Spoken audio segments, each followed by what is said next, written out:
शिवसेना उभाटा के उपनेता और पूर्व विधायक बालमानी ने रत्नागिरी में एक प्रेस कॉन्फ्रेंस में आरोप लगाया कि रत्नागिरी के एमआईडीसी इलाके में बंद पड़ी जेके फाइल्स फैक्ट्री की जमीन की बिक्री में घोटाला हुआ है और 160 करोड़ रुपए की जमीन सस्ते दामों पर बेची गई। बालमानी ने इसकी जांच और दोषियों पर कार्यवाही की भी मांग की है। उन्होंने ये भी स्पष्ट किया कि वो इसके लिए उद्योग विभाग के सचिव और सलाहकार से मिलेंगे। पुढील 9 दिवस रत्नागिरीतले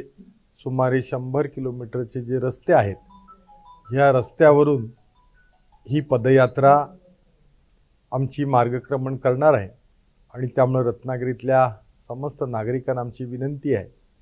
या पदयात्रेमध्ये आपण सगळ्यांनी सहभागी व्हावं, सामील व्हावं आणि नगरपालिकेच्या पुढच्या निवडणुकांमध्ये होऊ घातलेल्या एक परिवर्तन करण्यासाठी आम्हाला महाविकास आघाडीला शिवसेना उद्धव बाळासाहेब ठाकरे पक्षाच्या नेतृत्वाखाली आशीर्वाद द्यावेत आणि एक परिवर्तन घडून रत्नागिरीमध्ये चांगल्या प्रकारचे रस्ते व्हावेत, चांगल्या प्रकारची ड्रेनेज सिस्टीम व्हावी, चांगल्या प्रकारची आरोग्य यंत्रणा व्हावी, खेळाची मैदानं व्हावीत, अशा प्रकारे अनेक ज्या गोष्टी आज खड्ड्याच्या माध्यमातून समस्त नागरिकांना त्रस्त होत आहेत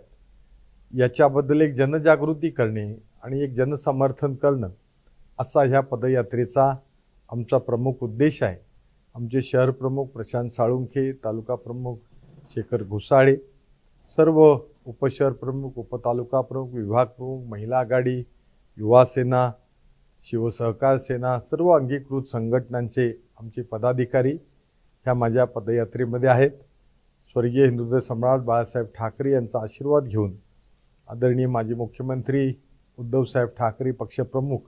आदित्यसाहेब ठाकरे यांचा सुद्धा मी आशीर्वाद घेतलेला आहे। हा प्रमुख विषय आज मला आपल्याला सांगायचा होता। त्याचबरोबर सगळ्यात महत्त्वाचा रत्नागिरीच्या दृष्टीने अत्यंत महत्त्वाचा गौप्यस्फोट मी आज या निमित्ताने करणार आहे। आमची रत्नागिरी ही एकेकाळी अत्यंत सुखसंपन्न अशा प्रकारची होती। माझ्यापूर्वी आमदार कैलासवासी शिवाजीराव गोताड होऊन गेले, शिवाजीराव जड्यार होऊन गेले, शामरावजी पेजे होऊन गेले, साहित्यिका लेखिका कैलासवासी कुसुमते अभ्यंकर या सुद्धा ह्या रत्नागिरीचे आमदार होत्या। बापूसाहेब परुळेकर ह्या रत्नागिरीचे खासदार होते आणि ज्यावेळेला बऱ्यापैकी औद्योगिकरण सुरू झालं या महाराष्ट्रामध्ये आणि उद्योग विभागाचं धोरण सुरू झालं आणि रत्नागिरीमध्ये किंवा महाराष्ट्राच्या विविध मागास औद्योगिकदृष्ट्या असलेल्या भागामध्ये उद्योग सुरू झाले पाहिजेत आणि त्यामुळं ए बी सी डी अशा प्रकारच्या कॅटेगरी झाल्या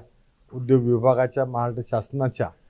आणि त्यामुळं त्या काळामध्ये 1980 मध्ये रत्नागिरी हा माझ्या स्मरणाप्रमाणे डी कॅटेगरीमध्ये होता। म्हणजे जे गुंतवणूकदार, जे व्यावसायिक उद्योजक या ठिकाणी उद्योग आपला घेऊन यावेत आणि इथल्या स्थानिक भूमिपुत्राला रोजगार मिळावा अशा प्रकारचं ते धोरण होतं। आजही काही प्रमाणात ते धोरण राज्य शासनाचं आणि केंद्र सरकारचं आहे। कालौघामध्ये त्या धोरणामध्ये थोडे बदल झालेत आणि 1980 साली स्वर्गीय कुसुमते अभ्यंकर, खासदार बापूसाहेब परुळेकर, आमदार कुसुमते अभ्यंकर आणि तत्कालीन मुख्यमंत्री माझ्या मताप्रमाणे शरदचंद्र पवार साहेब वसंतदादा पाटील साहेब होते आणि रत्नागिरीमध्ये सिंघानिया ग्रुपचा जेके फाईलचा कारखाना फाईल बनवण्याचा हा त्यावेळेला सुरू झाला आणि शेकडो हजारो तिथल्या रत्नागिरीतल्या ITI मध्ये असतील, पॉलिटेक्निकमध्ये असतील किंवा कारागिरांना त्या ठिकाणी रोजगार मिळाला आणि जवळजवळ ह्या गोष्टीला 40 वर्ष होऊन गेले काही वर्ष काही अडचणीमुळे हा कारखाना थोडा अडचणीमध्ये होता किंवा अडचणीमध्ये होता असं दाखवण्याचा